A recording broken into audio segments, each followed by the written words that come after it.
एक गांव में एक विधवा औरत रहा करती थी, जिसका एकमात्र सहारा उसका एक 10 साल का बेटा था। वो दूसरों के घरों में काम करके अपने उस बेटे का पालन पोषण करती हुई अपना समय काट रही थी। लेकिन तभी दुर्भाग्यवश एक दिन उसके बेटे को एक जहरीला सांप डस लेता है, जिससे उसकी मृत्यु हो जाती है। जिस सांप ने उस विधवा औरत के बेटे को डसा था, उस सांप को एक बहेलिये ने देख लिया था। इसलिए वो बहेलिया उस सांप को पकड़ लेता है और उसे लेकर उस औरत के पास आता है, जो अपने बेटे की लाश के पास शोक मग्न होकर बैठी थी। बहेलिया उस औरत से कहता है कि इस सांप ने ही तुम्हारे बेटे को डसा है, इसलिए तुम इस सांप को अपने हाथों से मार डालो। परंतु वो औरत कहती है कि इस सांप को मारने से मेरा पुत्र तो जीवित नहीं होगा, इसलिए इसे मारकर क्या फायदा, इसे छोड़ दो। वो बहेलिया उस औरत को समझाता है कि शत्रु को मार देने से तुम्हारा ये पुत्र शोक कम हो जाएगा, इसलिए इसे मार डालो। परंतु वो औरत सांप को मारने के लिए तैयार नहीं होती है। वो बहेलिया उस औरत को समझाता हुआ बहुत उकसाता है, जिससे कि वो उस सांप को मार डाले, परंतु वो औरत उसकी इस बात के लिए राजी नहीं होती है।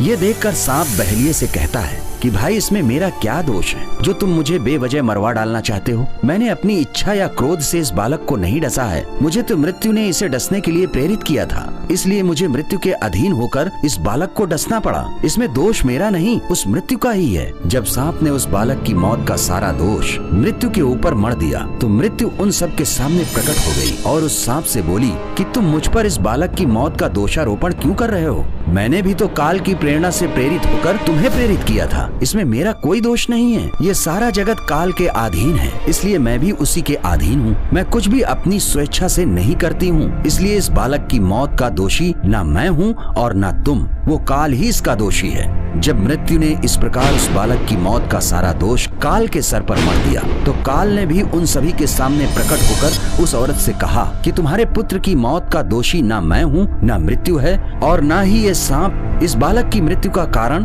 इस बालक के कर्म हैं। इस बालक ने अपने पूर्व जन्म में जो कर्म किए थे, उसी से इसका विनाश हुआ है, क्योंकि मनुष्य हमेशा अपने किए हुए कर्म के अनुसार ही उनका फल भोगता है। इसलिए ये बालक अपनी मृत्यु का स्वयं दोषी है। हम सभी ने तो इस बालक के कर्मों के अधीन रहकर बस अपना अपना कर्म किया है। काल की ये बात सुनकर पुत्र शोक में डूबी हुई वो औरत समझ गई कि मनुष्य को हमेशा उसके कर्म के अनुसार ही फल मिलता है। इस सत्य को समझते ही उस स्त्री के मन से पुत्र की मृत्यु का शोक समाप्त हो गया। दोस्तों, सच्चाई यही है कि हमारे साथ जो भी बुरा या भला होता है, वो हमारे अपने ही कर्मों के कारण होता है। इसलिए हमें हमेशा ऐसे कर्म करने चाहिए जिससे हमें उनका फल अच्छा ही मिले।